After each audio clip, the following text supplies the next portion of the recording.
18.5ல chromosome and DNA and genes. So இந்த topic தான் பாத்தீங்கன்னா இன்னைக்கு நம்ம பார்க்கக்கூடிய ஒரு டாபிக். வாங்க பார்க்கலாம். The human body is made up of million cells. நம்ம ஹியூமன் பாடி அப்படிங்கிறது பாத்தீங்கன்னா ஏகப்பட்ட மில்லியன் கணக்கான செல்ஸால வந்து மேடப் ஆயிருக்கு. The nucleus of each cell contain thin thread-like structure called chromosome. So நம்ம பாடியில் இருக்கக்கூடிய ஒவ்வொரு செல்லுக்குள்ளேயும் நியூக்ளியஸ் அப்படிங்கிற ஒரு போர்ஷன் இருக்கு.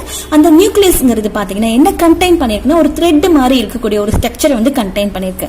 அந்த த்ரெட்-லைக் ஸ்ட்ரக்சர் தான் நம்ம என்ன சொல்றோம்னா குரோமோசோம் அப்படின்னு சொல்றோம். ஃபார் எக்ஸாம்பிள் இப்ப பாத்தீங்கன்னா இது வந்து செல்லுக்குள்ள இருக்க அமைப்பு. நம்ம பாடியில இருக்க ஒவ்வொரு செல்லும் இப்படிதான் இருக்கும். சோ இதுல ரவுண்ட் போர்ஷனா இருக்கக்கூடியதான் நியூக்ளியஸ். இதுக்குள்ள பாருங்க ஒரு த்ரெட் மாதிரி ஒரு அமைப்பு, ஒரு நூல் மாதிரி ஒரு ஸ்ட்ரக்சர் பிரசன்ட் ஆயிருக்கா. இதுதான் நம்ம என்னன்னு சொல்றோம்னா குரோமோசோம் அப்படின்னு சொல்றோம். இப்ப பாத்தீங்கன்னா இப்படி நியூக்ளியஸ்குள்ள ஒரு த்ரெட் மாதிரி இது வந்து ஃபார்ம் ஆயிருக்கு. ஆனா இந்த ஸ்ட்ரக்சர் வந்து பாத்தீங்கன்னா செல் டிவிஷன் போது செல் டிவைட் ஆகிறதுக்கு முன்னாடி செல் வந்து டிவைட் ஆகணும்னா முதல்ல இது வந்து டிவைட் ஆகணும். இந்த உள்ள இந்த த்ரெட் மாதிரி இருக்க இந்த ஸ்ட்ரக்சர் வந்து டிவைட் ஆகணும். சோ செல் டிவைட் ஆகிறதுக்கு முன்னாடி பாத்தீங்கன்னா உள்ள இது டிவைட் ஆயிருக்கும். இந்த ஸ்ட்ரக்சர் டிவைட் ஆனா இப்படிதான் இருக்கும். சோ இதுதான் நம்ம என்னன்னு சொல்லுவோம்னா குரோமோசோம் அப்படின்னு சொல்லுவோம். இது எப்ப மட்டும்தான் தெரியும்னா செல் வந்து டிவைட் ஆகும்போது மட்டும்தான் இது நம்மளால பார்க்க முடியும். See during cell division. So இதுதான் நம்ம என்னன்னு சொல்றோம்னா குரோமோசோம் அப்படின்னு சொல்றோம். இப்ப வாங்க நம்ம நெக்ஸ்ட் டாபிக் உள்ள போயிடலாம். இப்ப பாத்தீங்கன்னா the term chromosome was first coined by Valdier in 1888. அதாவது இங்க coined அப்படின்னா என்ன அர்த்தத்தை கொடுக்கும்னா coinedனா ஒரு புது வேர்டை வந்து கண்டுபிடிக்கிறது, இன்வென்ட் பண்றது தான் coined அப்படின்னு சொல்லுவாங்க. சோ இவர் வந்து coin பண்ணது பாத்தீங்கன்னா the chromosome அப்படிங்கிற இந்த டேர்ம் வந்து இவர் தான் coin பண்ணிருக்காரு. யாருன்னா Valdier in 1888ல. சோ குரோமோ அப்படின்னா வந்து கலர் அப்படிங்கிற அர்த்தத்தை கொடுக்கும். சோம்னா பாடி, பாடியில இருக்கக்கூடிய கலர். குரோமோசோம் வந்து என்ன அர்த்தத்தை கொடுக்குதுன்னா பாடியோட கலர் அப்படிங்கிற இந்த அர்த்தத்தை வந்து கொடுக்குது. The chromosome or the of genetic material. Chromosomes அப்படிங்கிறது பாத்தீங்கன்னா ஒரு ஜெனெடிக் மெட்டீரியலை வந்து கேரி பண்ணுது. அந்த genetic material is nothing but குரோமோசோம்குள்ள என்ன இருக்கு அப்படின்னு பாத்தீங்கன்னா டிஎன்ஏ தான். சோ அதுதான் ஜெனெடிக் மெட்டீரியல் அப்படின்னு சொல்லுவோம். டிஎன்ஏல இருக்கக்கூடிய ஒரு செக்மெண்ட் தான் ஜீன். சோ இதுதான் பாத்தீங்கன்னா ஜெனெடிக் மெட்டீரியல். இது என்ன கண்டெயின் பண்ணிருக்கு அப்படின்னு பாத்தீங்கன்னா ஹெரிடிட்டி இன்ஃபர்மேஷன் வந்து கண்டெயின் பண்ணிருக்கு. அது என்ன ஹெரிடிட்டி இன்ஃபர்மேஷன் அப்படின்னா அப்பா அம்மாட்ட இருந்து அப்படியே குழந்தைக்கு ஒரு சில பண்புகள் வந்து அப்படியே பாஸ் ஆகும், இன்ஹெரிட் ஆகும். அதுதான் என்னன்னு சொல்லுவாங்கன்னா ஹெரிடிட்டி இன்ஃபர்மேஷன் அப்படின்னு சொல்லுவாங்க. இது எது கண்டெயின் பண்ணிருக்கு அப்படின்னு பாத்தீங்கன்னா ஜெனெடிக் மெட்டீரியல். இதை கேரி பண்றதுதான் குரோமோசோம். சோ இப்போ நம்ம குரோமோசோமோட ஸ்ட்ரக்சரை வந்து பார்க்கும்போது இந்த உங்களுக்கு இந்த டீடைல்ஸ் எல்லாமே புரிஞ்சிடும். குரோமோசோம்குள்ள எப்படி டிஎன்ஏ ஃபார்ம் ஆயிருக்கு, சோ டிஎன்ஏ கூட எது வந்து அட்டாச்ட் ஆயிருக்கு, அதுக்கப்புறம் எப்படிங்கிறது நமக்கு இப்ப பாத்திரலாம். இப்ப நம்ம ஒரு வீடியோ பார்க்கலாம்.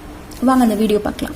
சோ இப்ப பாத்தீங்கன்னா இது வந்து ஒரு செல்லுக்குள்ள நியூக்ளியஸ் இருக்கு. நியூக்ளியஸ்குள்ள தான் பாத்தீங்கன்னா ஃபர்ஸ்ட் ஒரு செல்லு டிவைட் ஆகணும்னா உள்ள இருக்க அந்த த்ரெட் மாதிரி இருக்க ஸ்ட்ரக்சர் வந்து டிவைட் ஆகும். சோ இது டிவைட் ஆகிருக்க அந்த ஸ்ட்ரக்சர் தான் நம்ம என்ன சொல்லுவோம்னா குரோமோசோம் அப்படின்னு சொல்லுவோம். இப்ப நம்ம அதை பார்க்க போறோம் பாருங்க. சோ செல்லுக்குள்ள பாத்தீங்கன்னா இந்த குரோமோசோம் டிவைட் ஆயிருக்கு. இப்ப இந்த குரோமோசோமை வந்து நம்ம நல்லா ஜூம் பண்ணி பார்க்கலாம். ஒரு குரோமோசோம் அப்படிங்கிறது எப்படி இருக்கு அப்படின்னு பாத்தீங்கன்னா இப்படிதான் இருக்கும். சோ அதாவது இந்த நல்லா வந்து ஒரு த்ரெட் லைக் ஸ்ட்ரக்சர் வந்து சுத்தி ஃபார்ம் ஆயிட்டே இருக்கும், ஃபுல்லா ஃபார்ம் ஆயிருக்கும். இப்ப அதை அவங்க செப்பரேட் பண்ணி காட்டுறாங்க பாருங்க குரோமோசோம்ல இருந்து.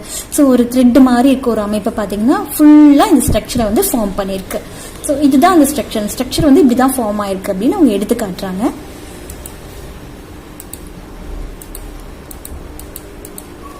இப்போ அந்த த்ரெட் வந்து எப்படி இருக்கு அப்படிங்கிறது நம்ம இப்ப ஜூம் பண்ணி பார்க்க போறோம் பாருங்க. சோ இந்த த்ரெட் மாதிரி இருக்கக்கூடிய ஸ்ட்ரக்சர் இப்ப நம்ம ஜூம் பண்றோம். இந்த த்ரெட் ஸ்ட்ரக்சர் எப்படி இருக்கு அப்படின்னு பாத்தீங்கன்னா உள்ள வந்து ஹிஸ்டோன் அப்படிங்கிற புரோட்டீனை சுத்தி இந்த டிஎன்ஏ, இந்த த்ரெட்ங்கிறது நத்திங் பட் டிஎன்ஏ ஸ்ட்ராண்ட் தான். சோ இதுதான் நம்ம வந்து என்னன்னு சொல்றோம் த்ரெட் லைக் ஸ்ட்ரக்சர் அப்படின்னு சொல்றோம். இந்த டிஎன்ஏ ஸ்ட்ராண்ட் இது என்னன்னு பாத்தீங்கன்னா டிஎன்ஏ ஸ்ட்ராண்ட். இந்த டிஎன்ஏ ஸ்ட்ராண்ட் வந்து என்ன இருக்குன்னா இந்த ஹிஸ்டோன் அப்படிங்கிறது சுத்தி இது வந்து புரோட்டீன். ஹிஸ்டோன் அப்படிங்கிறது புரோட்டீன். இது வந்து ஒரு பாசிட்டிவ் சார்ஜ் கொண்டது. புரோட்டீன் வந்து பாசிட்டிவ் சார்ஜ், இந்த டிஎன்ஏ ஸ்ட்ராண்ட் வந்து நெகட்டிவ் சார்ஜ். எப்பவுமே பாசிட்டிவ் நெகட்டிவ் ரொம்ப அட்ராக்டிங்கா இருக்கும். அதனாலதான் பாத்தீங்கன்னா இதனோட பாண்டிங் எப்படி இருக்குன்னு நல்லா அட்ராக்டிங்கா இருக்கு. அதே போல இது நல்லா கண்டென்ஸ்டு காயில்டு அப்படின்னு சொல்லுவாங்க. ஏன் அப்படி சொல்றாங்கன்னா இது பாத்தீங்கன்னா நல்லா ரவுண்டா இது சுத்தி காயில்டு மாதிரி. அதே போல நல்ல கம்ப்ரஸ்டு, கண்டென்ஸ்னா கம்ப்ரஸ்ட், நல்லா கம்ப்ரஸ் பண்ணி நல்லா பாத்தீங்கன்னா இது நல்லா ஜாயிண்ட் ஆயிருக்கு, நல்ல ஃபார்மேஷன் ஆயிருக்கும். அதனாலதான் இது என்னன்னு சொல்லுவாங்கன்னா கண்டென்ஸ்டு காயில்டு ஃபார்மேஷன் அப்படின்னு சொல்லுவாங்க. அது ஒண்ணும் இல்ல, இதுதான். சோ இந்த ஹிஸ்டோனும் இந்த டிஎன்ஏ ஸ்ட்ராண்டும் பாத்தீங்கன்னா நல்ல டைட்டா wrap பண்ணிருக்கு பாத்தீங்களா இந்த டிஎன்ஏ ஸ்ட்ராண்ட், இந்த ஹிஸ்டோன். இதுதான் வந்து கண்டென்ஸ்டு காயில்டு ஃபார்மேஷன் அப்படின்னு சொல்லுவாங்க.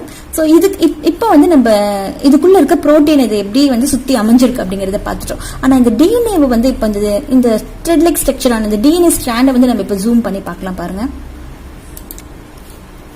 இந்த டிஎன்ஏ ஸ்ட்ராண்டை ஜூம் பண்ணா இப்படிதான் இருக்கும்.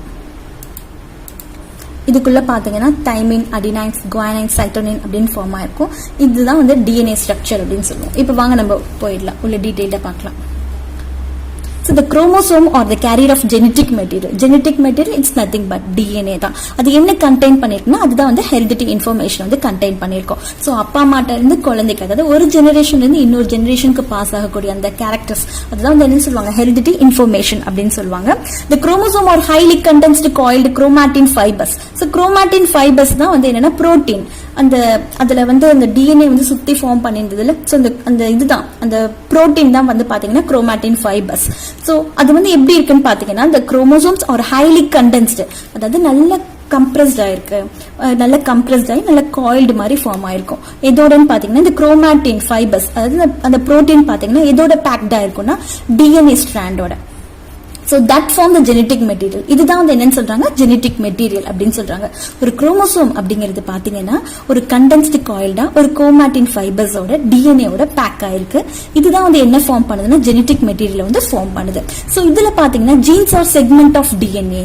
இந்த டிஎன்ஏவோட செக்மெண்ட் தான் பாத்தீங்கன்னா ஜீன் அப்படிங்கிறது. ஸோ டிஎன்ஏவோட செக்மெண்ட் ஒரு போர்ஷன் தான் வந்து என்னன்னு சொல்றாங்கன்னா ஜீன் அப்படின்னு சொல்றாங்க. விச் ஆர் ரெஸ்பான்சிபிள், இந்த ஜீன் தான் வந்து எதுக்கு காரணமா இருக்கு அப்படின்னு பாத்தீங்கன்னா inheritance of particular phenotypic characters. அதாவது அப்படியே பேரண்ட் கிட்ட இருந்து குழந்தைக்கு வெளிப்படக்கூடிய அந்த வெளிப்படையா தெரியக்கூடிய அந்த கேரக்டர், ஒரு பர்டிகுலர் phenotypic கேரக்டர் வந்து பாஸ் ஆகுது பாத்தீங்களா. சோ அதுக்கு ரெஸ்பான்சிபிளா இருக்கதா இந்த ஜீன். அந்த கேரக்டர் வந்து ஒரு ஜெனரேஷன்ல இருந்து இன்னொரு ஜெனரேஷனுக்கு வந்து பாஸ் ஆகிறதுக்கு வந்து ரெஸ்பான்சிபிளா இருக்கதா இந்த ஜீன் அப்படின்னு சொல்றாங்க. ஜீன்ங்கிறது பாத்தீங்கன்னா டிஎன்ஏவோட செக்மெண்ட், டிஎன்ஏவோட ஒரு போர்ஷன் தான் வந்து இந்த ஜீன் அப்படிங்கறது சொல்றாங்க. So gene is present at a specific location on a chromosome or called its locus. இந்த ஜீன் பாத்தீங்கன்னா ஒரு ஸ்பெசிபிக் பொசிஷன்ல வந்து ஒரு ஸ்பெசிபிக் பிளேஸ்ல வந்து பிரசன்ட் ஆயிருக்கு. அது என்னன்னு சொல்லுவாங்கன்னா லோக்கஸ் அப்படின்னு சொல்லுவாங்க. இப்ப நான் அதுக்கு உங்களுக்கு ஒரு எக்ஸாம்பிள் காட்டுறேன். இப்ப பாத்தீங்கன்னா இதுதான் குரோமோசோம் ஸ்ட்ரக்சர் அப்படின்னு உங்களுக்கு சொல்லியிருப்பேன். சோ இதுல பாத்தீங்கன்னா இந்த அமைஞ்சிருக்கு பாத்தீங்களா, சோ இந்த ஸ்ட்ராண்ட் மாதிரி இதுதான் வந்து இந்த செக்மெண்ட், அதாவது ஜீனோட அந்த பிளேஸ் கரெக்டா ஒரு குரோமோசோம்ல வந்து அமைஞ்சிருக்கு அந்த பிளேஸ். இதுதான் நம்ம என்னன்னு சொல்றோம், லோக்கஸ் அப்படின்னு சொல்றோம். சோ இது ஜூம் பண்ணி பார்க்கும்போது பாத்தீங்கன்னா டிஎன்ஏக்குள்ள பாத்தீங்கன்னா இதுதான் வந்து ஜீனோட போர்ஷன்ஸ் அப்படின்னு அவங்க தனியா பிரிச்சு காமிச்சிருக்காங்க. சோ டிஎன்ஏவோட செக்மெண்ட் தான் பாத்தீங்கன்னா இந்த ஜீன். அது பாத்தீங்கன்னா ஒரு குரோமோசோம்ல ஒரு குறிப்பிட்ட இடத்துல பிரசன்ட் ஆயிருக்கு. சோ இதுதான் வந்து என்னன்னு சொல்லுவாங்கன்னா அந்த ஜீனோட லோக்கஸ் அப்படின்னு சொல்லுவாங்க. இப்ப வாங்க நம்ம டாபிக் உள்ள போலாம். So genes are segment of DNA.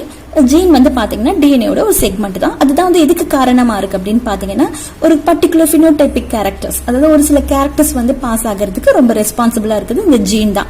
Each gene present at specific location on a chromosome called its locus. So குரோமோசோம்ல பாத்தீங்கன்னா ஒரு ஸ்பெசிபிக் பொசிஷன்ல வந்து இது பிரசன்ட் ஆயிருக்கு, அது நம்ம லோக்கஸ் அப்படின்னு சொல்றோம். During cell division the genetic information present in the genes are passed from one generation to another.